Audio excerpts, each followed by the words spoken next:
안녕하세요. 김덕영 목사입니다. 하나님께서는 저와 여러분들이 이 세상에서 기쁘게 살아가기를 원하십니다. 그것도 항상 기뻐하라고 명령하셨죠. 따라서 오늘 하루 쉽진 않겠지만 항상 기뻐하려고 몸부림을 쳐 보았으면 좋겠습니다. 자, 오늘 우리가 나눌 말씀은 잠언서 28장 15절로 18절, 잠언서 28장 15절로 18절입니다. 제가 읽겠습니다. 가난한 백성을 압제하는 악한 관원은 부르짖는 사자와 줄인 곰 같으니라. 무지한 치리자는 포악을 크게 행하거니와 탐욕을 미워하는 자는 장수하리라. 사람의 피를 흘린 자는 함정으로 달려갈 것이니 그를 막지 말지니라. 성실하게 행하는 자는 구원을 받을 것이나 굽은 길로 행하는 자는 곧 넘어지리라. 아멘. 하나님의 말씀입니다. 오늘은 이 말씀을 통해서 끝까지 가봐야 한다.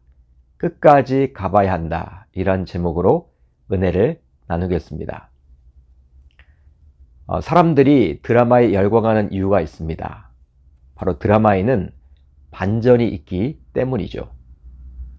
그러다 보니 이런 반전을 보면서 사람들은 자신의 삶에도 그런 반전이 꼭 일어나기를 기대하며 대리만족을 느낍니다. 그러기에 드라마 혹은 영화는 끝까지 봐야만 합니다. 왜냐하면 중간까지만 본다면 반전을 맛볼 수가 없기 때문이죠. 그런데 오늘 우리가 살펴볼 잠언서 28장에는 악인과 의인을 비교해주고 있습니다. 자, 오늘 본문 1절을 볼까요? 악인은 쫓아오는 자가 없어도 도망하나 의인은 사자같이 담대하리라. 잠언 기자인 솔로몬은 악인의 경우 위법해서인지는 몰라도 늘 조마조마하지만 의인의 경우에는 사자처럼 여유롭다고 말씀해 줍니다. 실제 동물의 왕국과 같은 다큐멘터리를 보게 되면 동물의 왕인 사자의 경우에는 어슬렁거리며 초원을 다니죠. 즉 하이에나와 표범과 치타와 같은 다른 맹수들 앞에서조차도 전혀 뛰지 않고 담대하게 걷습니다. 이처럼 조급하고 두려운 마음과 여유로운 사자를 빗대어 솔로몬은 악인과 의인을 대조시켜주고 있죠. 그렇다면 왜 의인은 사자처럼 담대할 수 있을까요? 바로 하나님이 나와 함께 하신다는 그 확신이 있기 때문입니다. 실제 죄를 짓게 되면요, 자신감보다도 두려움이 앞서게 되죠. 결국 이 두려움으로 인해서 정상적인 활동을 할 수가 없습니다. 예를 들어 보면 수배를 당하고 있는 사람은 많은 사람들 앞에 자신 있게 나서질 못하게 되어 있죠. 바로 죄를 지었기에 떳떳할 수 없기 때문입니다. 그렇다면 어떻게 의인이 될 수 있을까요? 여기서 말하는 의인은 사람이 아니라 하나님께서 의롭다고 여기는 자를 말하는데요. 왜냐하면 사람은 스스로의 힘만으로 결코 의인이 될 수 없기 때문입니다.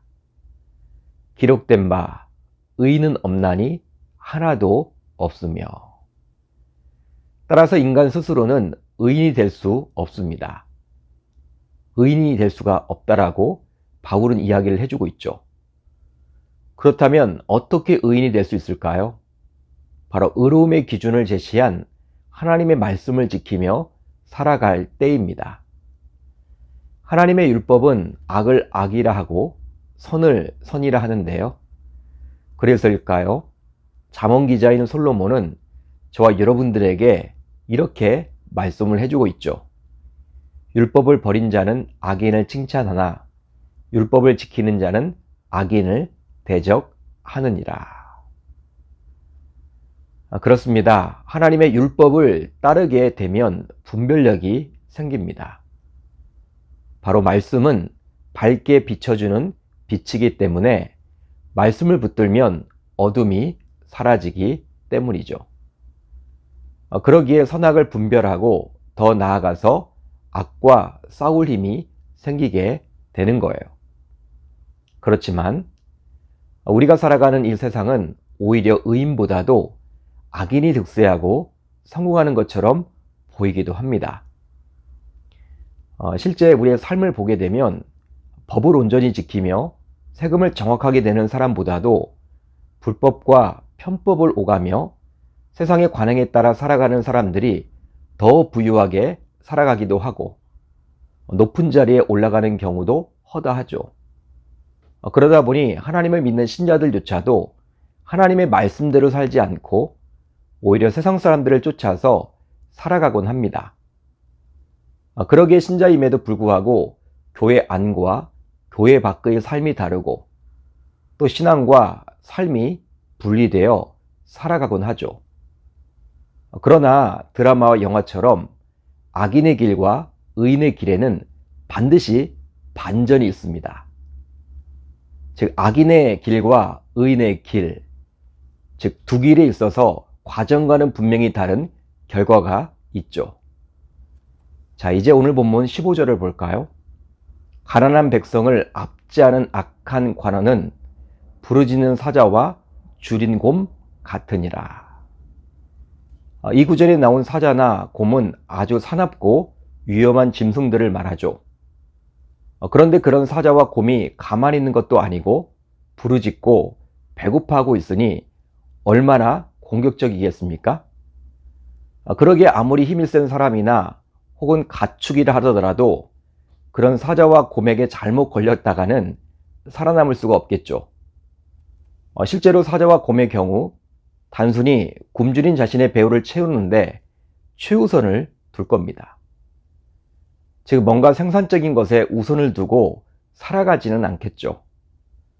따라서 사자나 곰은 배고프면 사냥해서 먹고 배부르면 쉬면서 자고 그런 생활의 연속이 바로 그들의 사는 방식일 거예요.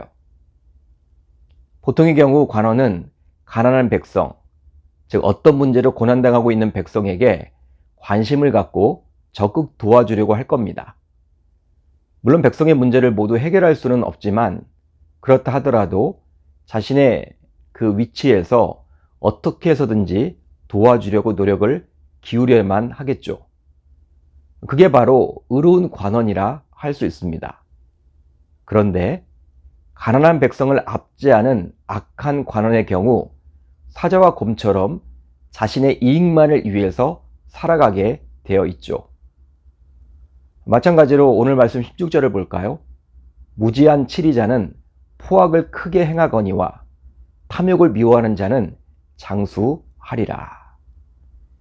이 구절을 보면 악인을 무지한 치리자로 말해주고 있는데요. 이 무지한 치리자는 포악이라는 것을 무기로 삼는다라고 했습니다. 바로 이런 사람들이 다른 사람을 복종시킬 수 있는 방법은 바로 그 포악을 통해서 두려움을 주는 것밖에 없기 때문이죠. 따라서 포악을 행하는 모습을 보게 되면 의인과는 분명히 다름을 알 수 있습니다. 또 17절을 볼까요? 사람의 피를 흘린 자는 함정으로 달려갈 것이니 그를 막지 말지니라. 이 구절에서는 악인을 사람의 피를 흘린 자, 즉 살인한 사람이라고 말씀해 줍니다.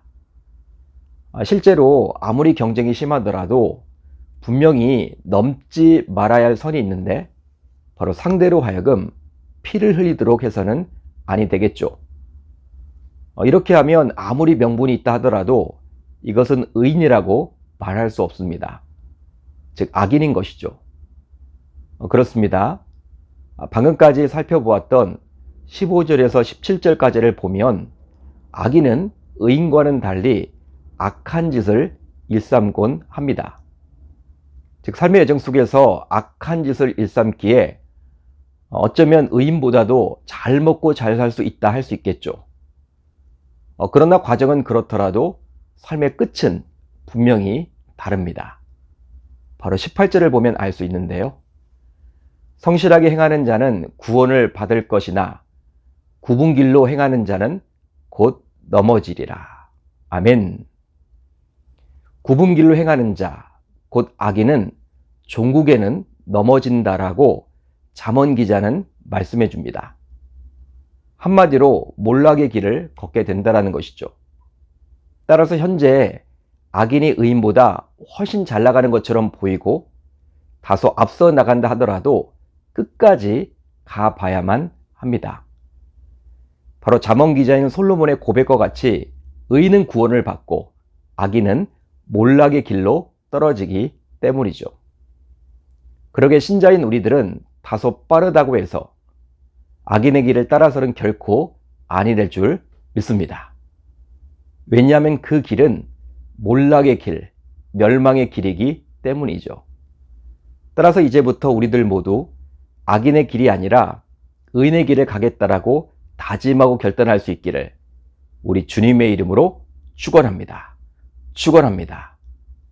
자, 이제 우리 공동체가 함께 나눌 기도 제목인데요.